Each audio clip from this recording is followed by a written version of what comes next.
there's so much untapped potential. If you think about how many people could be doing something that makes overall the economy way more productive, aren't doing those things because they're not able to put a toe beyond the line of danger because they have to first take care of their basic survival. So most people right now, everybody's got like a boot on their neck. Yes, and I've seen that. People are in working at my job. self-preservation mode. People are working like at my this. job. I'm a forklift driver working in a factory that sells lawnmowers, and I work with 10 or 15 other guys that have been doing that for a long time, and it's extremely depressing to be around them. They're nice guys. It's not depressing in the camaraderie or whatever, but just seeing how they talk about their own lives and what their plans are. They don't have any plans.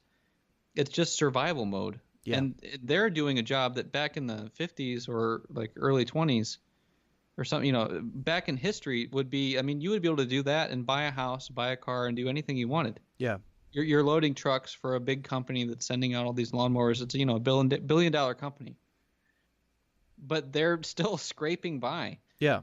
It's there's just so little value in what people do now. And they're and they're constly on the. I mean, that job is also on the brink of automation, right? I mean, exactly. It's going to take one person who's going to come along and make a very smart robot that does forklift. I mention that to them all the time. I mean, not to like.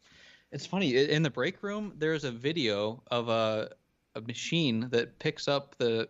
Because there's in this warehouse, it's next to the factory. Say it's 3/4 of a mile from the factory, and there's a conveyor belt that runs all the way across. Yeah, I've seen that thing. When you drive past, you see that huge conveyor belt that takes. So one by one, these lawnmowers being made, by hand by these people in the factory. They're all done, and the little shiny lawnmower comes across the conveyor belt, and there's 2 drops, and these drop down on each side of the warehouse based on where they're going to be stacked. Yeah. And so they have this, right now there's 2 workers in forklifts that think I'm very important. I was there and I knew I wasn't important, but so they have a video that plays in the lunchroom, and I have no idea why they play it. I can't believe that they play it. And I always point at it and I'm like, what the hell is that? Is that a threat?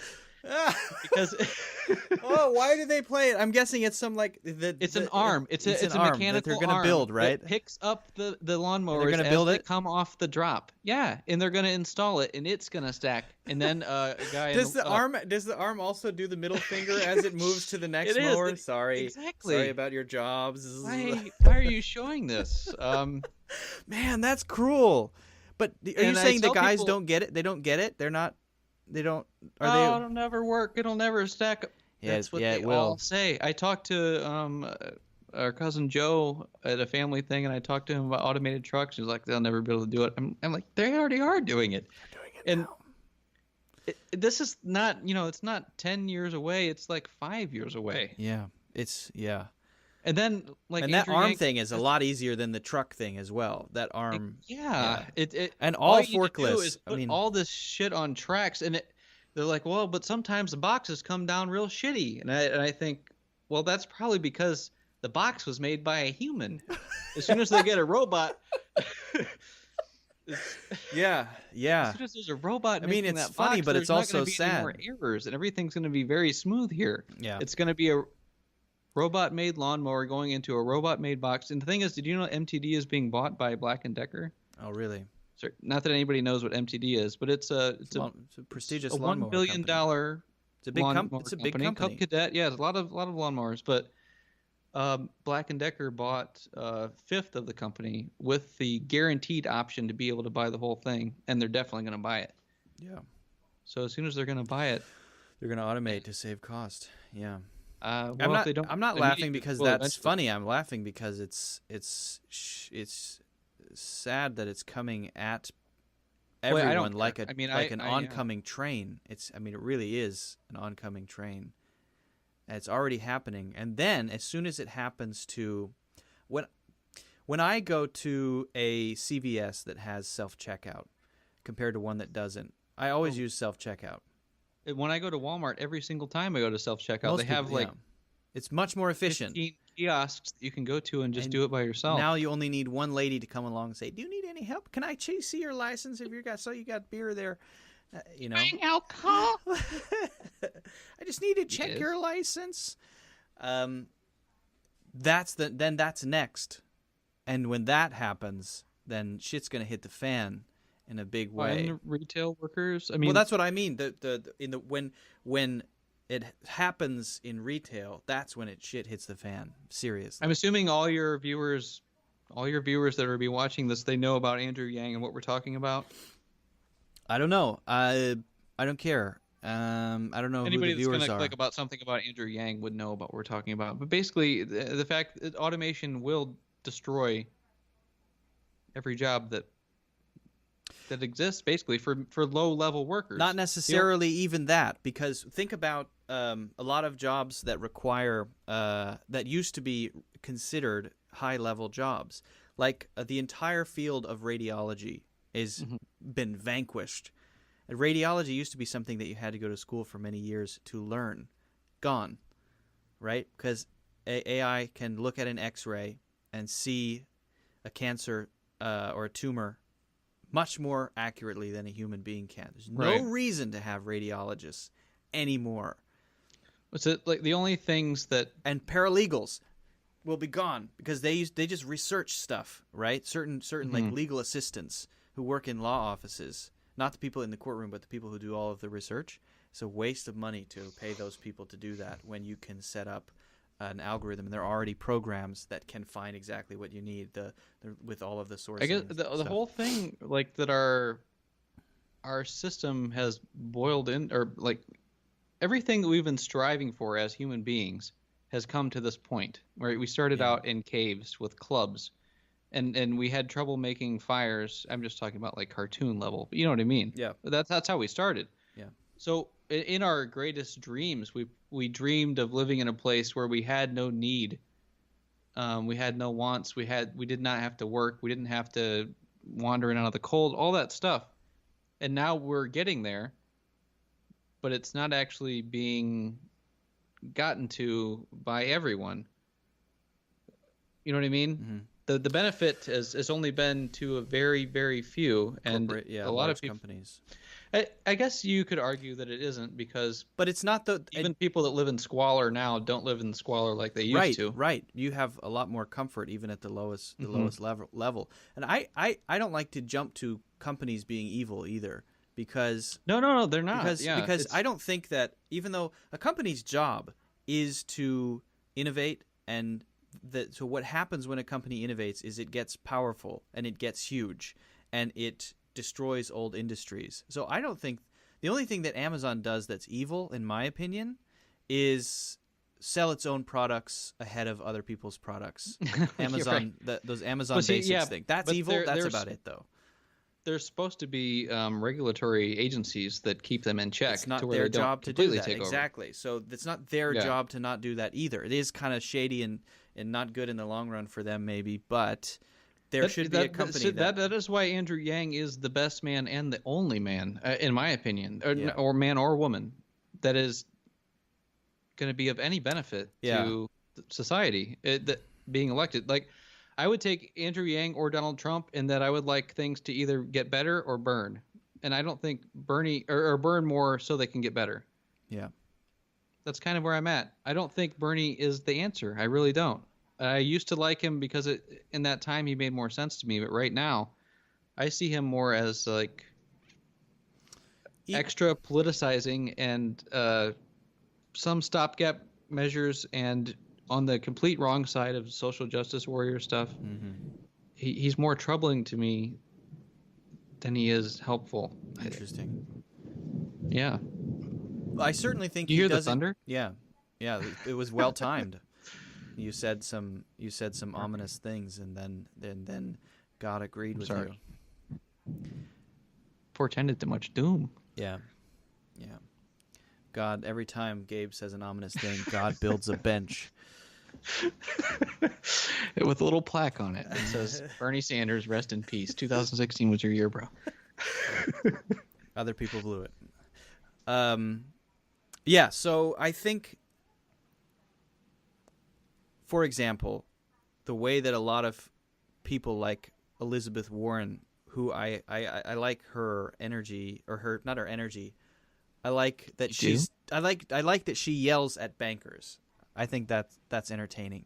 But all of her plans are kind of dumb. I think most of them. I think that she focused just too much on the details of the plan without really deeply understanding it. And the whole breakup thing makes no sense to me. She says, we need to break up big tech. We need to break up big tech. Okay, yeah. What are you going to do exactly to Amazon? You're going to break it up so that then Amazon is just shittier?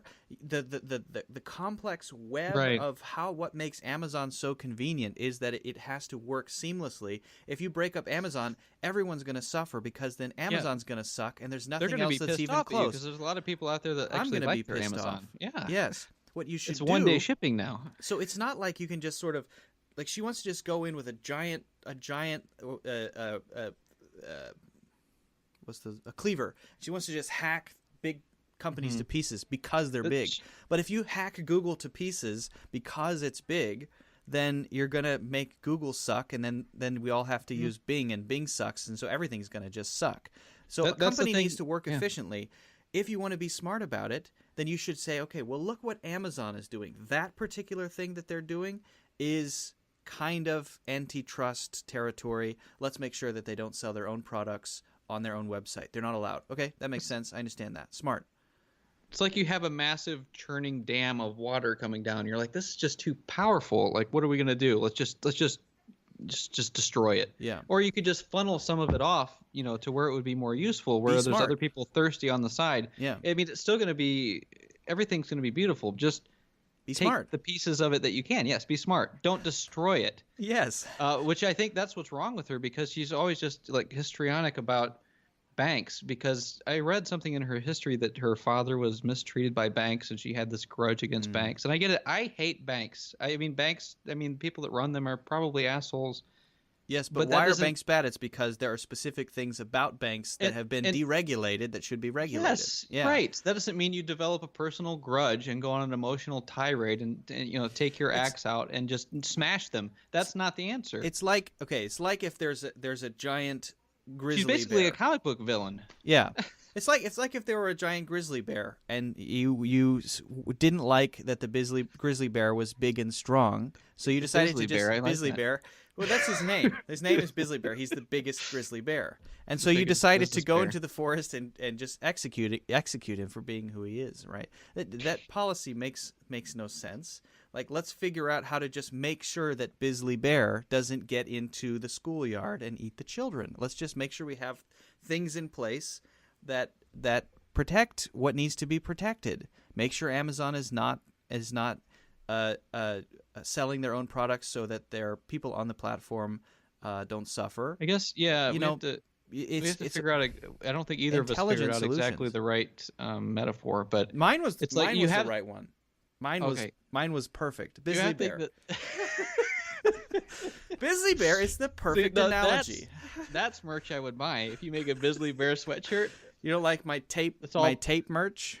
No, I want a Brizzly Bear sweatshirt that's all brown with a picture of him. With a kid halfway into his mouth.